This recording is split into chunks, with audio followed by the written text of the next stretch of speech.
Ada seorang warga Sinjai yang sudah lama tinggal dan menetap di Jepang. Selama tinggal di Jepang itu dia membuat sebuah robot ya, di mana robot ini dapat mendeteksi kebohongan. Siapapun yang berbicara di depannya itu akan tiba-tiba ditampar jika orang tersebut berbohong. Nah, karena saking gembiranya dan ingin memperkenalkan robot itu kepada keluarganya, istri dan anaknya, si pemuda Sinjai ini, si bapak yang dari Sinjai ini kembali ke kampungnya. Pas waktu sampai di rumah, dia ketuk-ketuk pintu, dia berteriak, "Mama, anak, kamu di mana?" Tiba-tiba anaknya keluar dan berteriak, "Hore, bapak pulang!" sambil memeluk bapaknya. Oh, no. Bapaknya bertanya, "Nak, ibumu mana?" Anak itu berkata, "Ibu lagi di belakang pak, di dapur." "Kamu tidak sekolah ya nak?" Si anak berkata, "Sudah pak, saya sudah datang sekolah." Tiba-tiba robot yang ada di samping menampar anak itu. Dan bapaknya berkata, "Kamu itu nak masih kecil saja sudah pintar berbohong. Saya waktu kecil saja dulu tidak pernah berbohong." Tiba-tiba bapaknya juga ditampar sama sang robot. Lalu kemudian tiba-tiba ibunya keluar dari dalam rumah dan berkata, "Pak, jangan terlalu kasar sama anak-anak, dia masih kecil itu, kenapa kau tampar seperti itu? Dia kan itu darah dagingmu." Tiba-tiba robot itu menampar ibunya.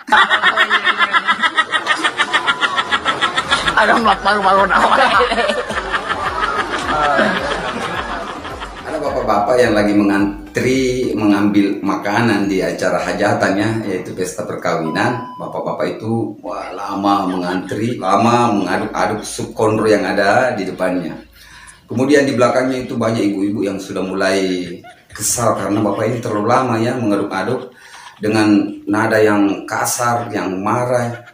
Ibu-ibu berkata, "Pak, apa yang bapak cari di situ? Kenapa terlalu lama itu supnya diaduk-aduk?" Bapak itu berkata, "Sebetulnya dari tadi saya mau pergi deh, cuman gigi palsu saya itu jatuh di bawah sup itu."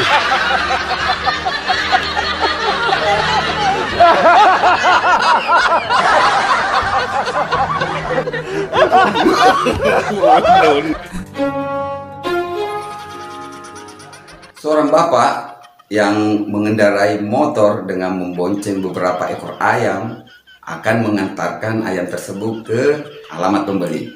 Tiba-tiba saja di depan itu ada tikungan tajam, jalanan licin dan banyak selip. Bapak itu terjatuh dan semua ayamnya pada terbang kabur. Ya, tiba-tiba ada beberapa warga yang menolong bapak itu dan berkata, "Pak, minta maaf, ayamnya tidak sempat kami tangkap. Jangan khawatir deh, ayam itu pasti kembali." "Kenapa pak?" "Soalnya alamat si pembeli ada sama saya."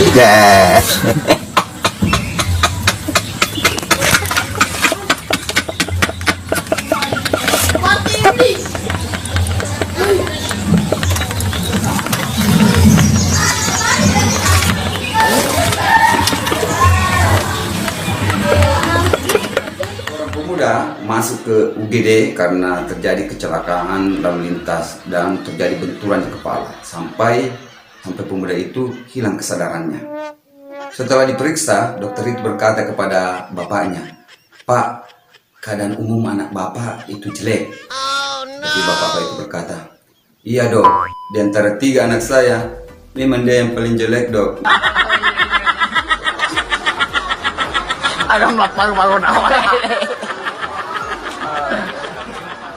Ada bapak-bapak keturunan Arab itu lagi sakit dan dirawat di ruang ICU. Dengan setengah sadar, bapak-bapak ini berkata, "Umi, kamu di mana?" Nah, istrinya itu sambil mengelus-elus kepalanya, dia berkata, "Ini saya di kepalanya Abi." "Oh iya." "Ismail, kamu di mana nak?" Ismail berkata, "Iya Abi, saya di kaki Abi, ini yang lagi mijat-mijat kakinya Abi."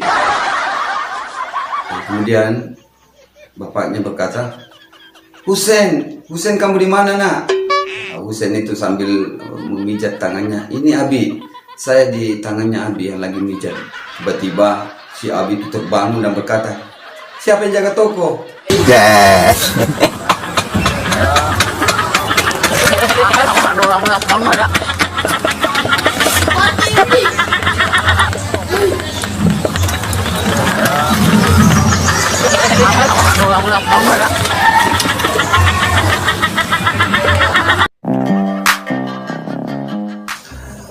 Seorang pramugari menegur bapak-bapak yang sembarangan duduk di dalam pesawat.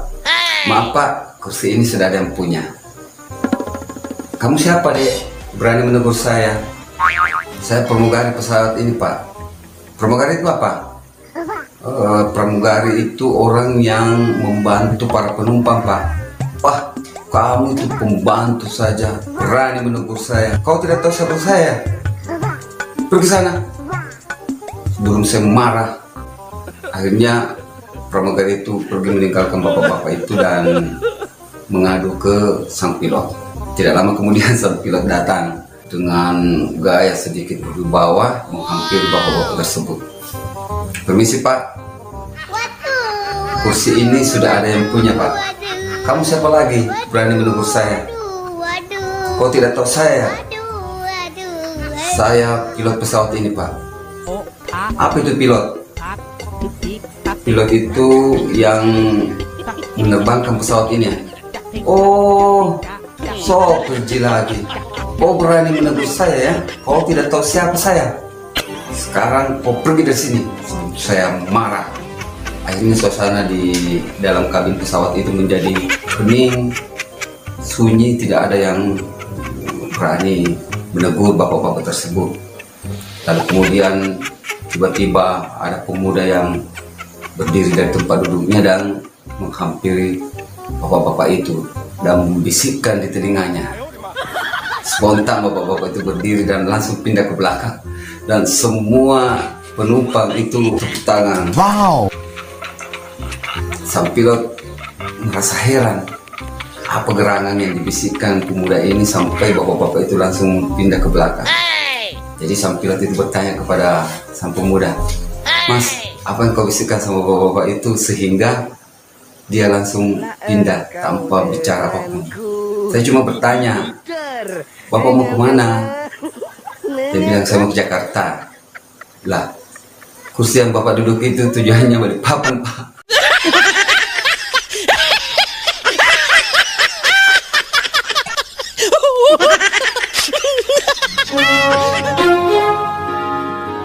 Ada seorang janda yang melapor ke Polres dengan kasus pemerkosaan.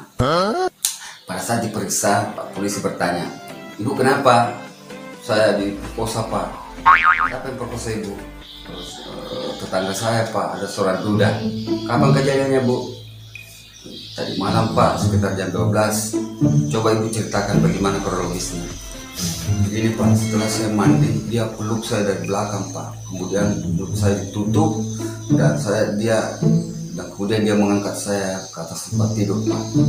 Terus selanjutnya bagaimana Bu?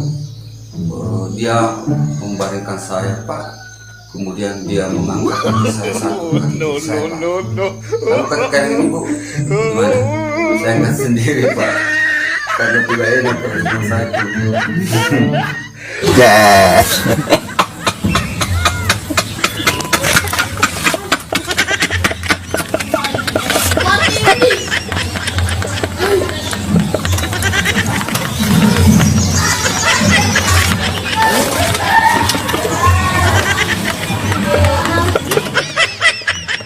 Seorang suami baru pulang dari melaut itu menemukan foto pria di dalam dompet istrinya. Sang suami itu sebut saja Dembaco itu marah besar ya kepada istrinya dan berkata, Bu, jawab dengan jujur, siapa foto yang ada di dalam dompetmu? Oh no!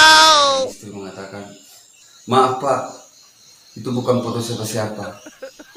Bapak jangan salah paham dulu. Bohong kamu. Ternyata selama saya melaut 2 tahun kau selingkuh di belakang saya. Sekarang kau jujur sebelum saya berlaku kasar pada Ibu. Dengan ketakutan sang istri berkata, baik Pak, saya akan jujur. Sebetulnya foto itu adalah foto saya Pak sebelum operasi plastik.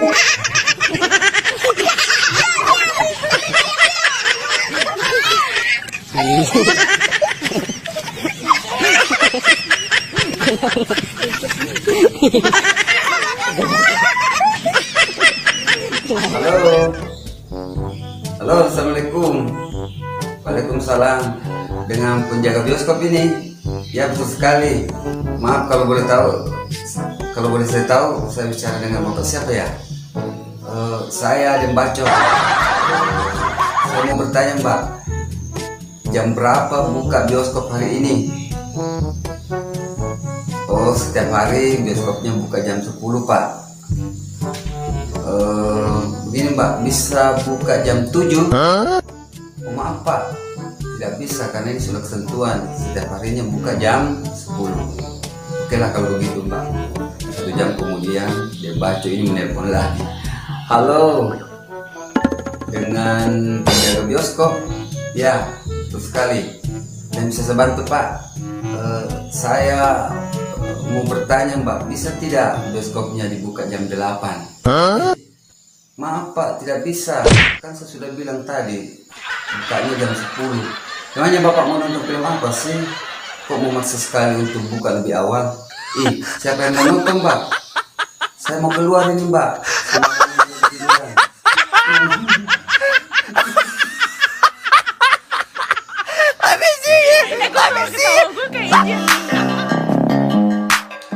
Waktu saya ke pasar burung minggu lalu, saya bertanya kepada penjualnya, Mas, burung yang ini berapa harganya? Yang pintar menyanyi ini? Oh, ini harganya 2 juta Mas. Wow. Kalau yang ini, yang tidak pintar menyanyi, kalau yang ini 4 juta Mas. Lah, wow, mahal sekali Mas, padahal kan tidak tahu menyanyi. Ya, karena lagunya yang ini yang ciptakan.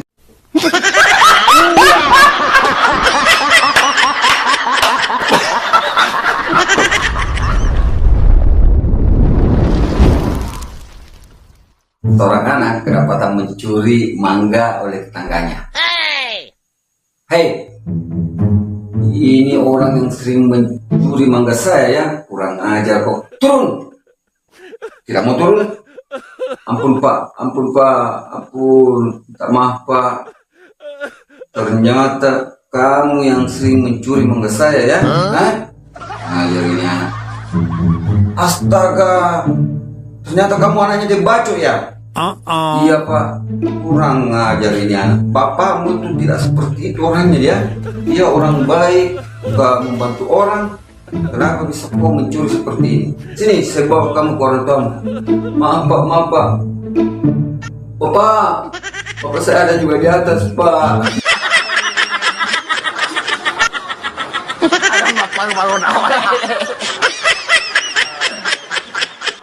Esokan harinya si pemilik mangga lagi menemukan anak yang lagi mencuri lagi. Hei, kau mau apa? Ampun Pak. Ampun. Kau mau apa? Kau mau mencuri mangga ya? Maaf Pak, maaf. Tidak Pak. Saya mau mengambil sarang burung Pak. Kau mau apa itu sarang burung? Mau bikin rujak mamaku Pak.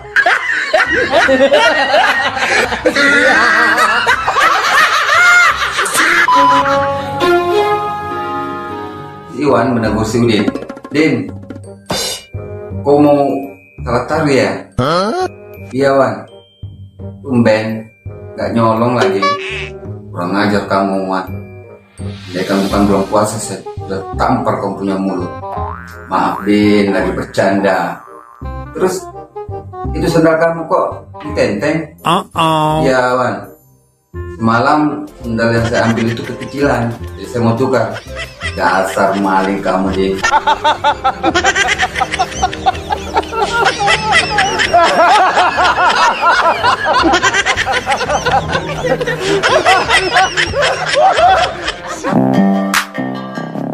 Pulang dari sholat tarawih, saya mendapatkan ibu-ibu tetangga itu yang memukuli anaknya. Saya tanya, Bu, Ibu kenapa ya sampai memukul anaknya seperti itu? Sampai hidungnya berdarah-berdarah seperti itu. Ini anak-anak bodoh, ambil sendal di masjid. Tidak ambilkan juga adiknya.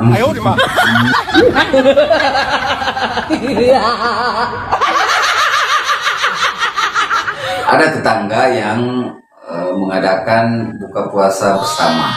Banyaklah tamu yang pada datang untuk mengambil makanan karena waktu berbuka sudah dekat. Ya, mereka pada antri mengambil makanan dari sudut sana, dari ujung sana sampai ujung sana dia antri ambil makanan. Setelah ambil makanan, diambil tempat duduk, ya, duduk sambil menunggu waktu duduk berbunyi. Tiba-tiba terdengar Allahu Akbar, Allahu Akbar. Alhamdulillah waktu buka puasa sudah tiba. Mereka semua pada makan. Tiba-tiba yang di samping saya itu berbisik, Mas, kenapa Pak? Apa cuman saya ini yang rasanya manis ini makanan? Ya, kayaknya manis. Saya tanya, Bapak juga ambil makanan yang paling ujung sana? Iya Pak. Astaga, itu es buah Pak.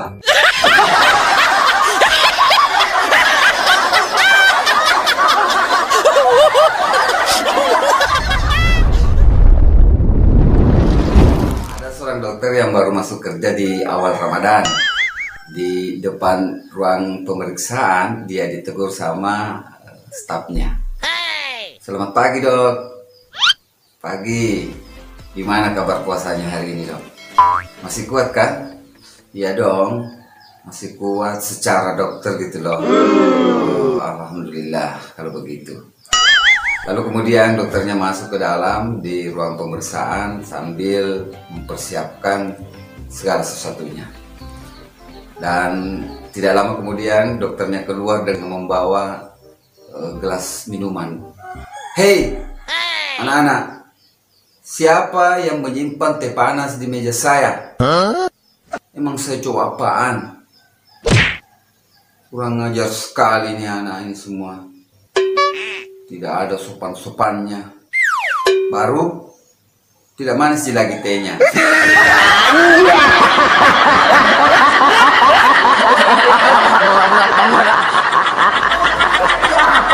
Kemarin seorang suami, sebut saja namanya Dembaco, itu baru bangun tidur ya.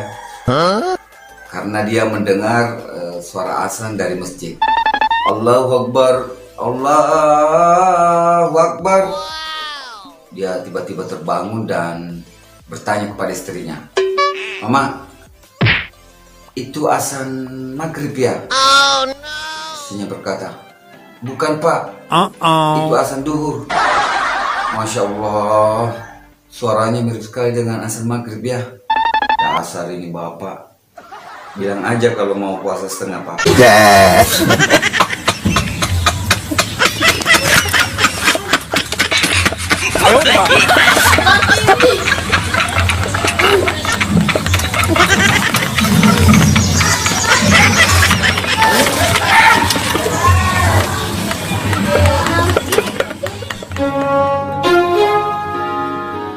Ada seorang imam yang memimpin sholat tarawih di masjid di dekat rumah.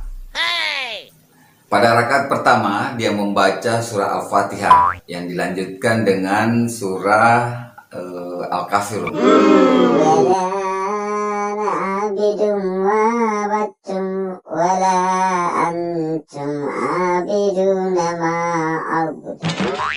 Lakum dinukum waliyadin. Wow. Kemudian di rakaat kedua pada saat sujud itu tiba-tiba mati lampu. Suasana menjadi sunyi, sepi, tidak ada suara. Lama sujud tidak ada suara. Kemudian ada seorang jamaah yang berteriak, Ustaz, kenapa Ki? Kok tidak ada suara? Tiba-tiba ada suara Pak Ustaz dari luar masjid dan berkata, tunggu dulu, putus kerinnya.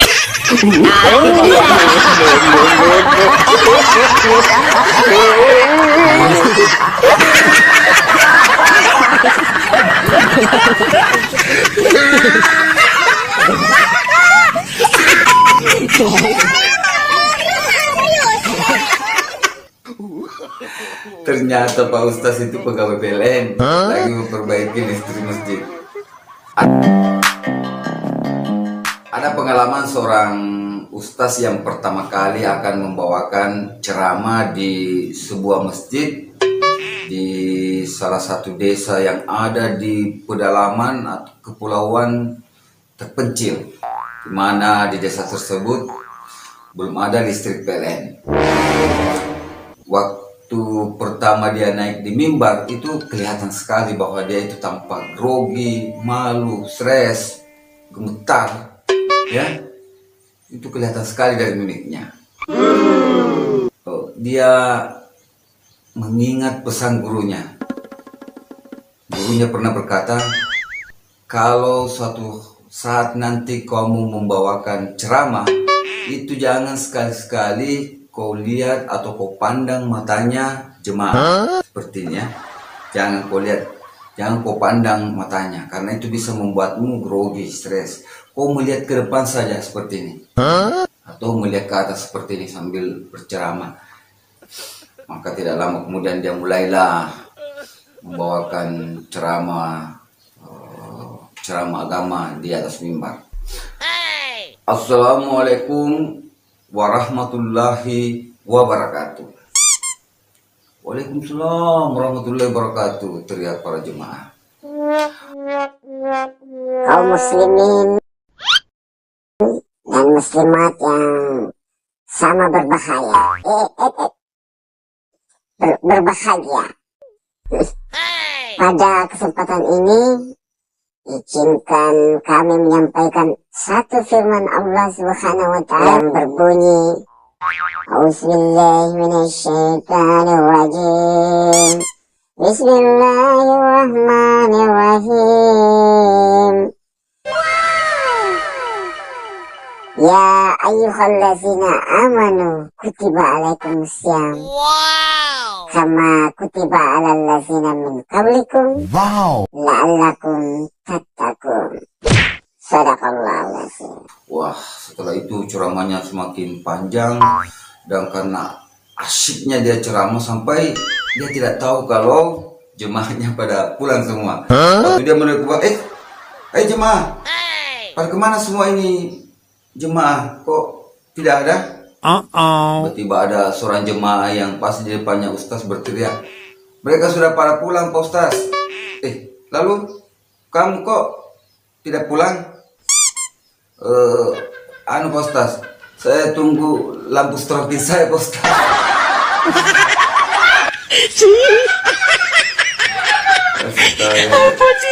Ternyata lampu strokinnya yang dipakai masjid.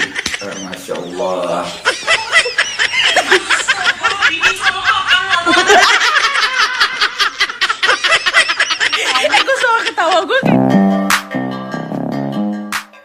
Assalamualaikum warahmatullahi wabarakatuh. Pada bulan suci Ramadan ini, jika seseorang melaksanakan salat subuh secara berjamaah di masjid di hari Jumat Legi, lalu kemudian dia tetap duduk sampai menjelang azan duhur atau bahkan sampai azan asar, mungkin dia terkunci di dalam masjid. Ayo,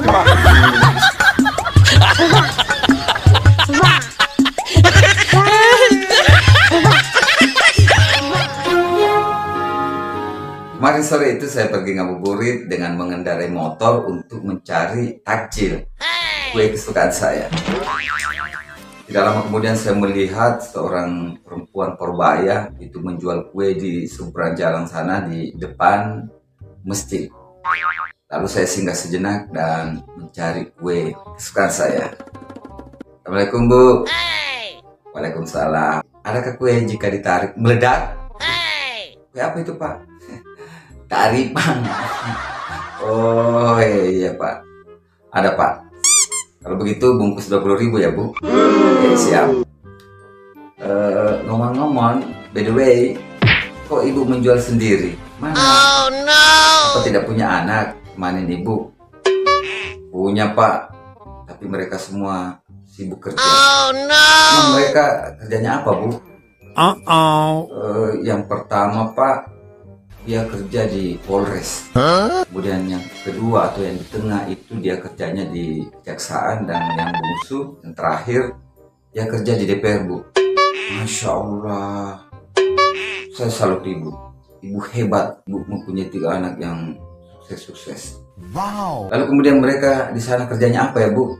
Sama pak, jual kue juga.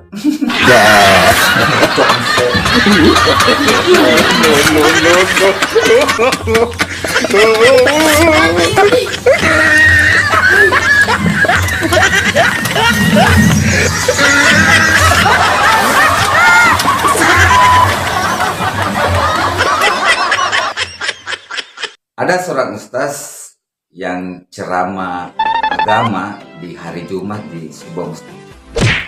Kaum muslimin sama berbahagia.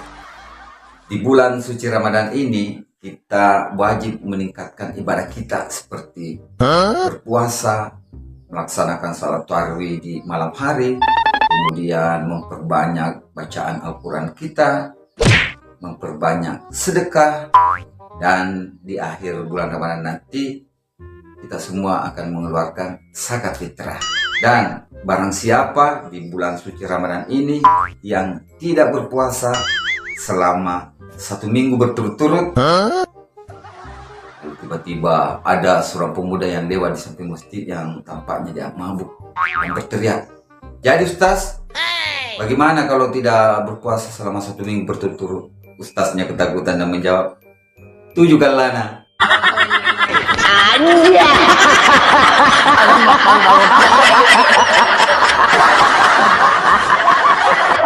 Ini ada bukti bahwa bulan suci Ramadan itu penuh berkah. Ada kejadian di hutan belantara di Kalimantan Timur, tepatnya di Sungai Mahakam. Itu ada seekor babi hutan yang hendak ingin minum di pinggir sungai tersebut. Kemudian hewan-hewan di sekitarnya itu merasa tanya, kok berani nih babi hutan minum di situ. Padahal kan di situ banyak sekali buaya. Dan tiba-tiba muncullah seekor buaya dan menerkam babi hutan itu. Babi hutan itu berteriak, meronta sekuat tenaga, mengaum, meminta tolong. Tapi apa daya, hewan-hewan yang ada di sekitarnya itu pada lari ketakutan. Sebelum buaya itu menelan si babi hutan, buaya itu bertanya, "Kamu siapa?" Saya babi hutan." Tiba-tiba saja sang buaya itu melepaskan mangsanya, melepaskan babi hutan itu, dan berlagak seolah-olah seperti jijik sekali, kayak mau mual dan muntah. Itu hewan di sekitarnya itu pada heran dan berteriak bertanya kepada buaya, "Hai buaya, kenapa kau lepaskan babi hutan itu?" Sang buaya menjawab, "Saya ini buaya muslim, tidak makan babi tahu."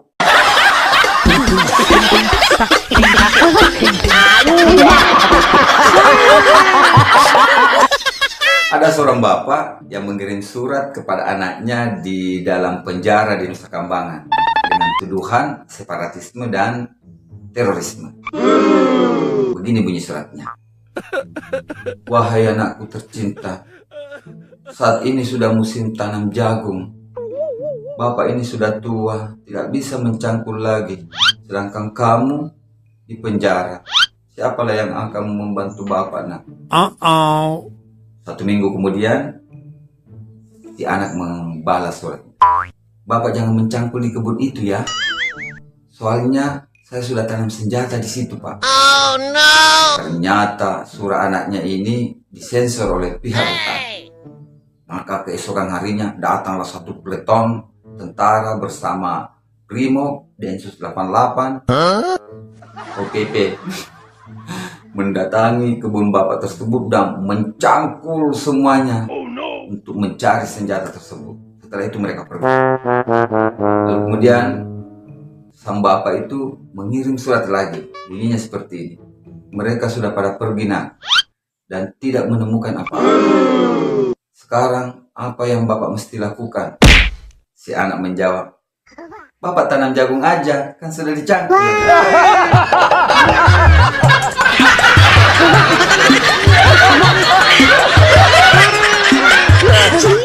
Ada seorang ibu Purbaya yang datang ke rumah sakit untuk memeriksakan kesehatannya ke dokter. Dok, sejak bulan puasa ini saya ada kelainan, dok. Setiap saya membuang air besar, itu feses saya, berak saya itu keras dan pecah-pecah, dok. Oh, mungkin ibu kurang minum air sih, sampai kekurangan cairan. Justru di bulan puasa ini saya banyak minum air, dok. Kalau buka puasa saya minum buah, es teler, es teh kurma, air putih, susu beruang, susu kambing, bahkan susu kuda liar, dok. Terlalu banyak mungkin ibu minum. Kalau begitu, coba saya periksa ya. Coba ibu naik ke tempat tidur, lalu kemudian dokternya periksa dan hasilnya baik-baik saja. Jadi gimana ini, dok? Saya masih tetap ini buang air besarnya keras dan pecah-pecah. Oh no. Kalau begitu coba ibu menungging, saya mau periksa. Lalu kemudian ibu itu membuka pakaian dalamnya dan menungging. Oh no. Masya Allah, ternyata pantatnya ibu ada sarang laba-labanya.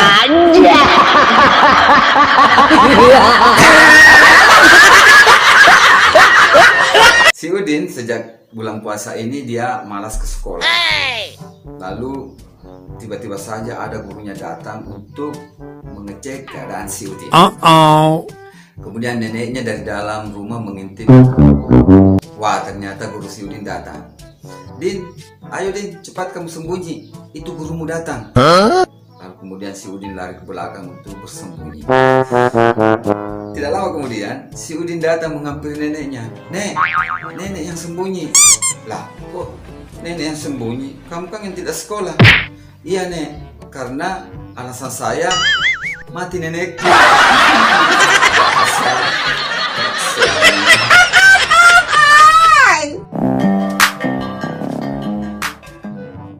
Ada seorang pemulung yang memasukkan sesuatu ke dalam kotak surat yang ada di depan Polres. Kebetulan Polres ini berada di luar negeri ya, tepatnya di Malaysia. Kemudian polisi yang berjaga itu melihat dan penasaran apa yang dimasukkan pemulung itu ke dalam kotak surat ya. Setelah pemulung itu pergi, polisi pun menghampiri kotak surat itu dan mengambil kertas yang ada di dalam kotak surat tersebut. Lalu kemudian mereka membaca dan seperti ini bunyinya. Ya Allah, kenapa engkau memberikan cobaan kepadaku begitu berat? Untuk makan saja susah, apalagi untuk membeli barang yang lainnya. Saat ini sudah mau lebaran, saya belum punya baju baru ya Allah. Mohon ya Allah, kirimkanlah hambamu ini uang 500.000. Pak polisi pun yang bertugas pada waktu itu merasa kasihan dan iba sehingga mereka berencana untuk membantu pemulung tersebut. Lalu kemudian mereka kumpul-kumpul uang sehingga terkumpullah uang sejumlah 300.000. 2 hari kemudian si pemulung itu lewat lagi dan diteriaki oleh Pak polisi. Woi, sini kamu, sini. Ini sudah ada balasan suratmu dari Allah Subhanahu wa Ta'ala. Si pemulung itu pun merasa gembira mengambil surat itu dan berterima kasih dan kemudian pergi. Keesokan harinya si pemulung itu datang lagi memasukkan surat di kotak surat tersebut. Setelah pergi, polisi kemudian penasaran kira-kira apa lagi yang diinginkan si pemulung itu sampai mengirim surat lagi. Mengambil surat itu dan membacanya. Dan apa yang terjadi? Si pemulung itu menulis, ya Allah, lain kali kalau mengirim uang jangan melalui polisi. Ya Allah. Dia potong.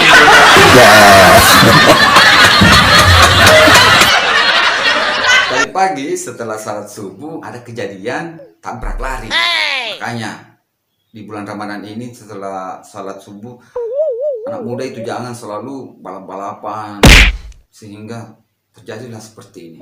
Maka banyaklah orang yang berkumpul karena korbannya meninggal di tempat. Oh no. Tidak lama kemudian datang seorang pemuda yang berteriak, Hei, tolong, tolong beri saya jalan. Saya punya saudara itu, saya mau lihat. Maka orang-orang pun memberi jalan dan mempersilahkan anak muda itu melihat si korban. Sesampai di dekat korban, apa yang terjadi? Ternyata korbannya adalah anjing gila.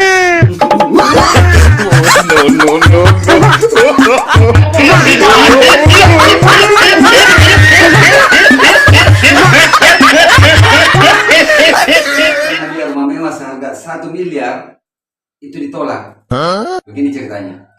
Sepasang warga Konoha itu mengikuti lomba domino, di mana disiapkan hadiahnya untuk juara satu unit rumah mewah seharga 1 miliar.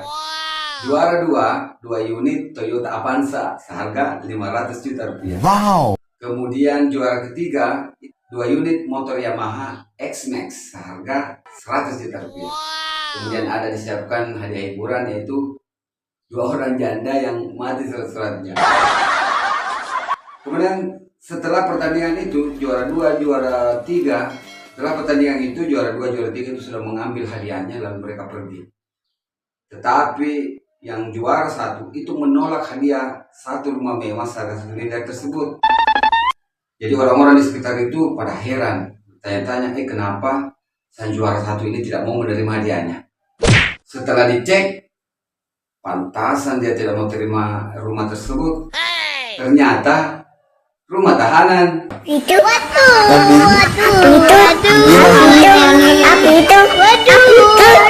itu?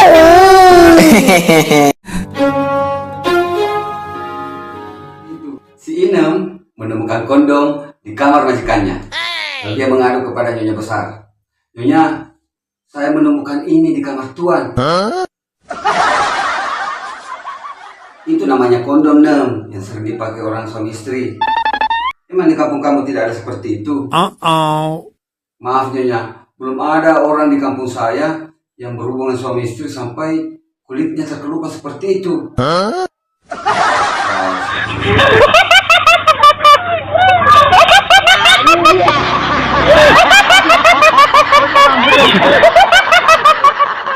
Ternyata baru sekarang saya tahu penyebab tumbuhnya rambut putih atau uban. Begini ceritanya. Seorang anak berusia 10 tahun memberanikan diri untuk bertanya kepada mamanya. Mama, saya mau tanya, kenapa rambut mama itu sebagian berwarna putih? Oh, ini gara-gara pusing memikirkan kamu, nak. Makanya kamu jangan nakal ya. Kamu harus rajin belajar dan jangan sering bolos sekolah. Oh, sekarang baru aku tahu kenapa rambut nenek semuanya berwarna putih. Seorang suami kagum melihat penampilan istrinya. Wah, mama cantik sekali memakai gaun lebaran ini. Iya dong, kan bapak yang beliin. Gimana pak penampilan mama dengan baju ini? Masya Allah, kalau dilihat dari rambutnya, itu seperti remaja usia 17 tahun. Nah, gombal.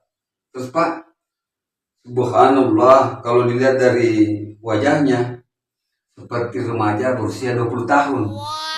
Bisa aja. Terus pak, kalau dilihat dari bodinya, seperti gitar Spanyol. Persis cewek berumur 25 tahun. Terus bagaimana penampilannya secara keseluruhan pak? Ya, mama tinggal jumlahkan saja. Ada malu-malu awal. Umur 70 tahun, masih mesra. Itu terjadi kepada pasangan suami istri yang sudah berusia 70 tahun. Dan suami selalu membukakan pintu istrinya ketika turun dari mobil. Sudah lama saya perhatikan dan amati, ternyata memang benar. Sang suami itu setiap kali mobilnya berhenti, dia langsung turun membukakan pintu istrinya dan mengajaknya turun dari mobil. Akhirnya saya memberanikan diri untuk bertanya kepada sang suami. Saya salut dan apresiasi kepada bapak karena sampai tua bapak masih saja kelihatan mesra. Maksud bapak mesra bagaimana? Setiap mobil bapak berhenti, bapak langsung turun membukakan pintu istrinya. Oh, itu karena 1 tahun terakhir ini pak, pintu mobil saya hanya bisa dibuka dari luar.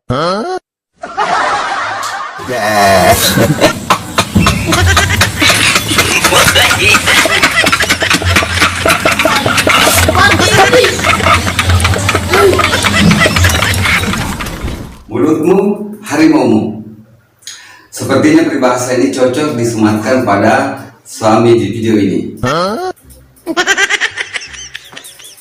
Yang menjadi tersangka kasus penganiayaan.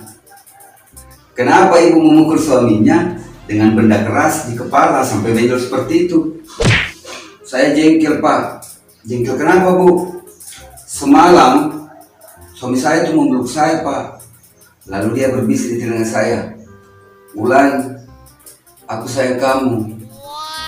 Terus salahnya di mana, Bu? Saya Susan, Pak, bukan Wulan.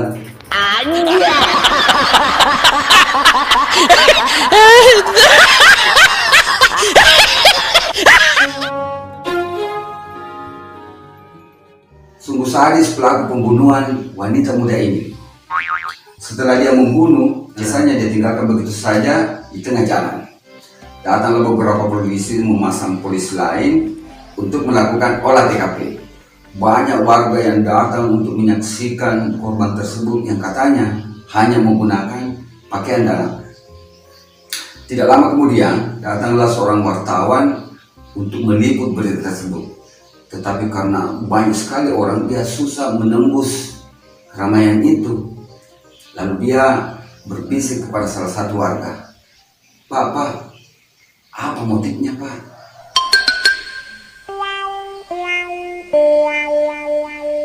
Motifnya bunga-bunga. Ada renda-rendanya.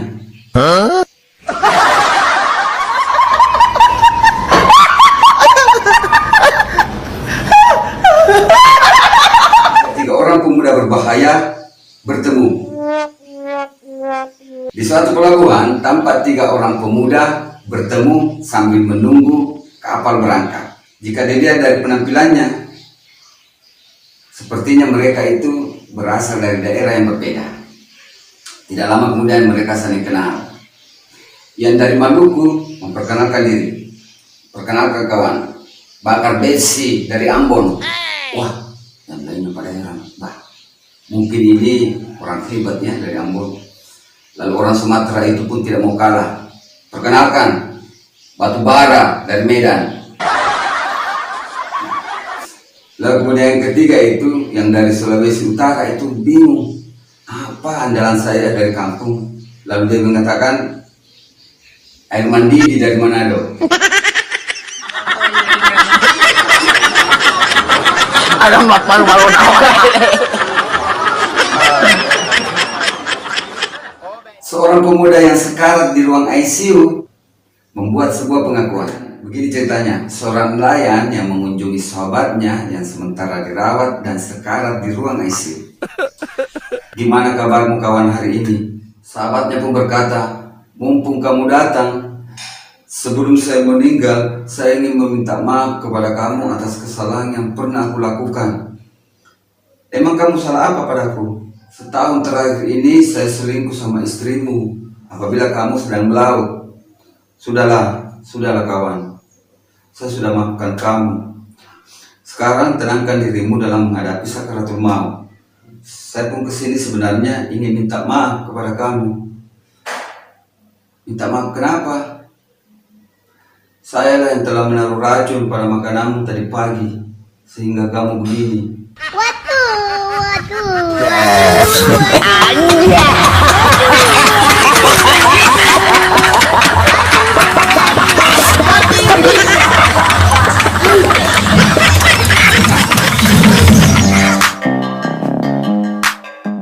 Sang suami membawakan kado buat istrinya.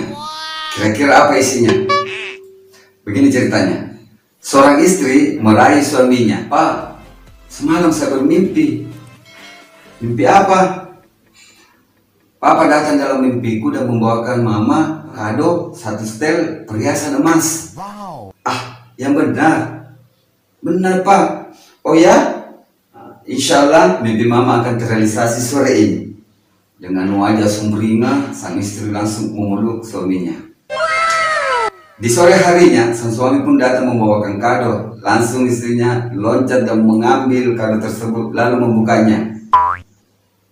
Ternyata isinya sebuah buku dengan judul arti sebuah mimpi. Oh, no, no, no, no.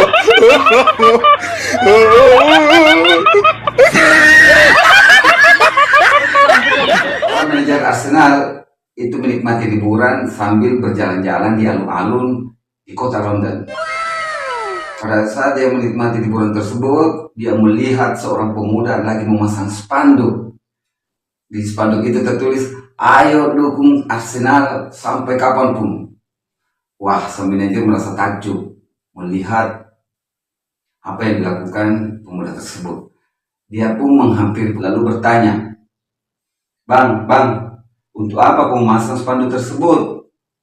Emang kamu fans beratnya Arsenal ya?" "Iya Pak, saya pendukung beratnya. Bahkan saya rela mati demi Arsenal." "Tapi gimana pendapat kamu di akhir-akhir ini Arsenal selalu kalah dalam pertandingan?" "Tidak apa-apa Pak. Memang saya sudah terlatih untuk kecewa."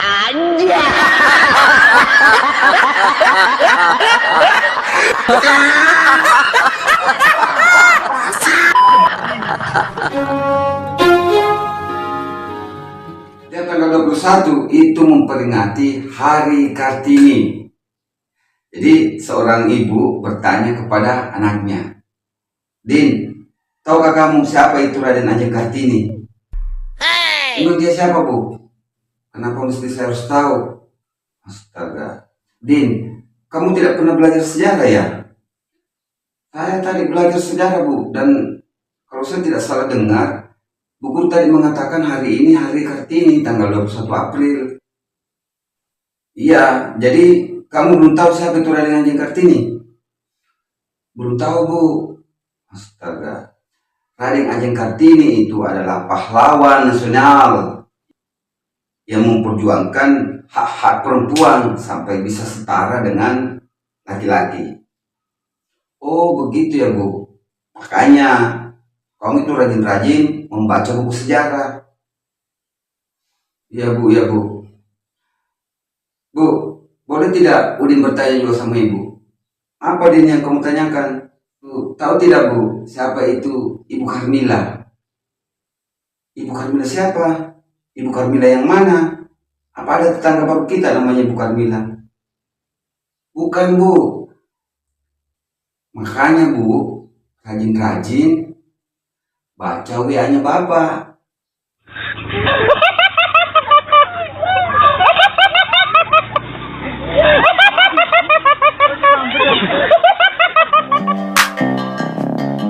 Cinta terlarang antara pembantu dengan majikannya. Begini ceritanya. Suatu hari ada seorang perempuan pembantu rumah tangga yang mendatangi majikannya yang perempuan. "Nyonya, saya ingin gaji saya dinaikkan." "Kenapa saya harus naikkan gaji kamu?" "Ada 3 alasannya Nyonya. Yang pertama, saya membersihkan rumah itu lebih bersih dari Nyonya." "Siapa yang bilang?" "Tuan Nyonya yang bilang." "Ah, yang benar." "Benar Nyonya." "Lalu yang kedua, saya memasak itu lebih enak dari Nyonya." "Kata siapa?" "Tuan yang bilang Nyonya." "Masa sih?" "Terus yang ketiga apa?" "Sebelumnya Nyonya, saya minta maaf. Yang ketiga itu, mainan saya di ranjang itu lebih hebat dari Nyonya." "Jangan sampai kau bilang Tuan ya." "Bukan Nyonya. Yang bilang itu Nyonya, Tuan yang di sebelah rumah. Katanya mainannya Nyonya itu tidak asyik." "Hus! Berapa kau minta kenaikan gaji?" Alam malu-malu na ako.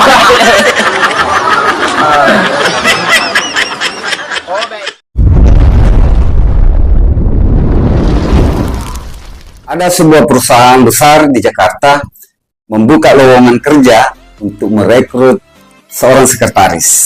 Setelah melewati beberapa ujian dan tes, maka terpilihlah 5 orang perempuan yang memenuhi kualifikasi. Akhirnya si bos datang untuk melakukan ujian akhir, yaitu tatap muka dan wawancara. Si bos berkata seperti ini, "Selamat, kalian sudah memasuki tahapan akhir untuk penerimaan sekretaris pribadi saya. Sayangnya di antara kalian berlima itu hanya ada 1 orang yang saya ingin terima. Nah, untuk ujian wawancara kali ini, saya akan berikan satu pertanyaan dan kalian harus menjawab secara logis dan baik. Begini pertanyaannya. Perempuan itu mempunyai dua mulut. Ada mulut atas dan ada mulut bawah. Kalian harus menjawabnya secara benar. Apa perbedaan mulut tersebut? 5 wanita tersebut mulai berpikir kira-kira apa ya jawaban yang logis dan yang benar. Kamu yang pertama, silakan jawab. Mulut yang satu vertikal dan mulut yang satunya lagi horizontal. Cukup baik. Kamu memiliki pandangan sosiologis yang baik. Wow. Bagus. Lalu yang kedua, silakan. Yang satu berbulu, yang satu tidak, Pak. Amazing. Jawaban kamu mengesankan. Terus kamu yang ketiga. Yang satu bisa bicara, yang satunya lagi, Pak, tidak bisa berbicara. Cukup bagus. Kamu mengedepankan aspek komunikasi. Hal yang dibutuhkan untuk menjadi seorang sekretaris. Mantap. Selanjutnya, kamu wanita yang keempat. Yang satu ada gigi, yang satunya lagi ompong, Pak. Kamu orangnya kayaknya humoris ya. Sepertinya kamu keluarga dengan pecerita dari Sinjai Utara ya. Iya, Pak. Pantas. Tapi perekrutan ini tetap mengedepankan profesionalisme. Walaupun kamu keluarga dengan pecerita dari Sinjai Utara atau bahkan kamu keluarga dengan Andi Seto gadis Tasra, Pak, mantan Bupati Sinjai yang memiliki segudang prestasi itu, tetap kami mengedepankan profesionalisme. Tidak ada nepotisme dalam perekrutan ini. Selanjutnya kamu yang terakhir. Wanita yang terakhir ini bingung karena di benaknya apa yang ingin dia jawab itu semuanya sudah dijawab oleh wanita sebelumnya. Tidak lama kemudian dia berkata, mulut yang satu dipakai sendiri, mulut yang lain dipakai sama bos. Hah? Iya, benar sekali. Kamu saya terima. Bagaimana jadinya jika seekor ayam curhat kepada sapi? Si ayam ini berkata, gue benci banget sama yang namanya manusia. Si sapinya bilang, memang kenapa ayam? Coba kau bayangkan, saya makan sedikit saja berasnya, dia malah mengusir saya, lalu mengejar saya sampai dia lempar-lempar saya dengan batu. Benci sekali saya sama yang namanya manusia. Si sapi ngomong seperti ini, ayam, bukan cuma kamu yang benci, saya lah yang paling benci yang namanya manusia. Emang kenapa sapi? Coba lo bayangkan, setiap hari manusia itu dia pencet-pencet saya punya susu, lalu kemudian dia elus-elus, dia remas-remas, tapi manusia durjana itu tidak pernah menikahi saya. Boro-boro mau melamar, sakit sekali hati saya ayam. Emang saya sapi apaan?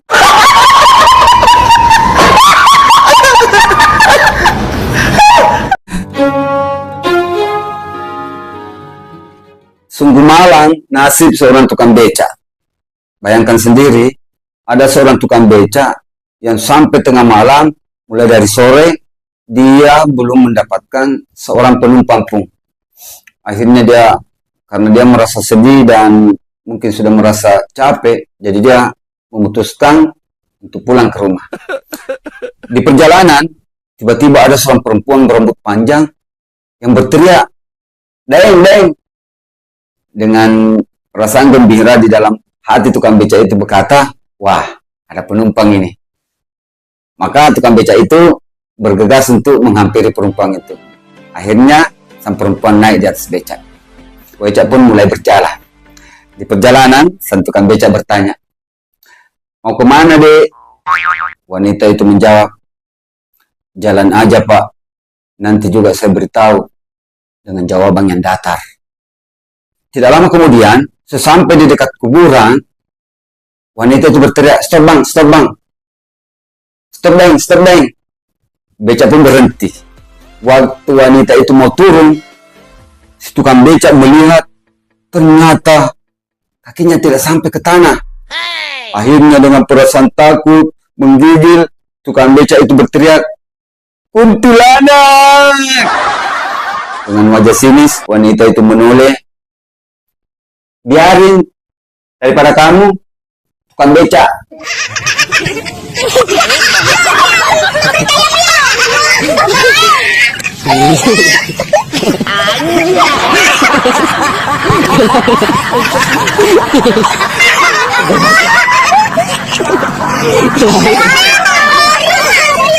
Ada kebiasaan warga Sinjai yang saya tidak temukan di tempat lain. Saya bangga menjadi warga Sinjai, kenapa tidak? Karena ada kebiasaan yang saya temukan di tempat ini, itu tidak saya temukan di tempat lain. Contohnya seperti ini. Misalkan ada seorang warga, orang tua yang naik sepeda, diserempet dengan kendaraan lain. Dan korbannya itu langsung ditolong. Beda di tempat lain. Kalau di tempat lain itu biasanya yang ditolong adalah dompetnya, HP-nya, rokoknya. Kalau di Sinjai itu tidak. Pokoknya siapapun yang kecelakaan, semua warga yang ada di sekitar itu langsung menolongnya. Bahkan ada yang berteriak biasanya, kasih minum air kelapa. Maka orang pada mencari air kelapa untuk memberinya minum kepada korban tersebut. Dan yang lebih uniknya lagi, setelah diberi minum air kelapa, si korban biasanya langsung memeluk orang tersebut dan berbisik di telinganya. Dek, campur juga sirup. Kalau tidak ada, campur madu dan telur.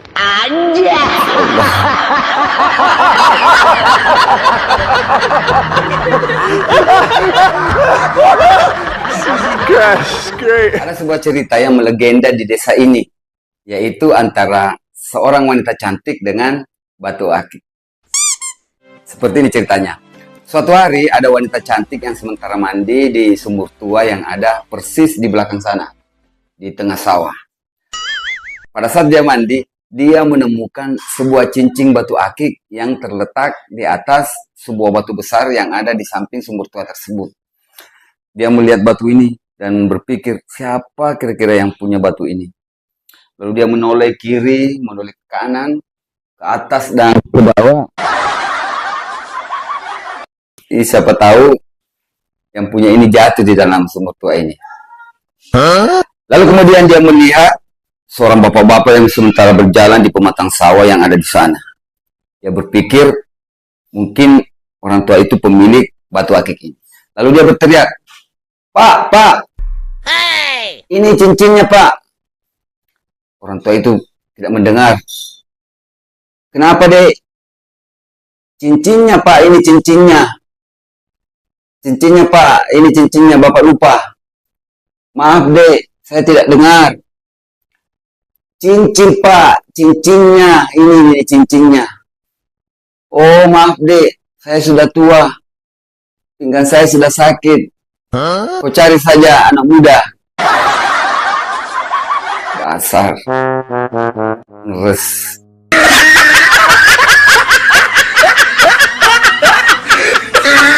Mulai sekarang, panggil orang tua perempuanmu dengan panggilan ibu. Jangan umi, emak, mama, bunda, atau bahkan tante. Itu lebih salah lagi. Saya tuh berharap semua anak-anak memanggil orang tua perempuannya dengan panggilan ibu. Karena dari dulu, sejak nenek moyang kita, itu ada istilah air susu ibu atau disingkat dengan ASI. Coba bayangkan kalau air susu umi disingkat dengan ASU. Kan tidak enak ya. Apalagi dengan air susu emak atau asam. Kan rasanya pasti tidak enak tuh kalau asam. Atau air susu mama, asma. Anak-anak bisa menjadi batuk, bengek, sesak. Atau air susu bunda, asbun. Semua kan kedengarannya tidak enak. Dan yang lebih parah lagi yang terakhir, aste. Air susu tante, tante girang. Ada seorang pemuda yang sangat hebat pada saat dia melakukan siaran di radio FM. Saking hebatnya, namanya pernah viral ketika menjuarai lomba hula hoop di desanya. Begini penampilannya pada saat dia siaran. Halo para muda, 102,7, inilah Radio Makendek yang disiarkan dari ketinggian puncak 7 batang bambu dengan moto lagu-lagu perjuangan dengan satu semboyan, sekali mengudara, 3 bulan menghilang. Dan dengan berakhirnya lagu pembukaan ini, maka berakhir pula perjumpaan kita di kesempatan malam hari ini. Saya yang bertugas segera undur diri dari ruang pendengar Anda. Sampai jumpa dan salam olahraga.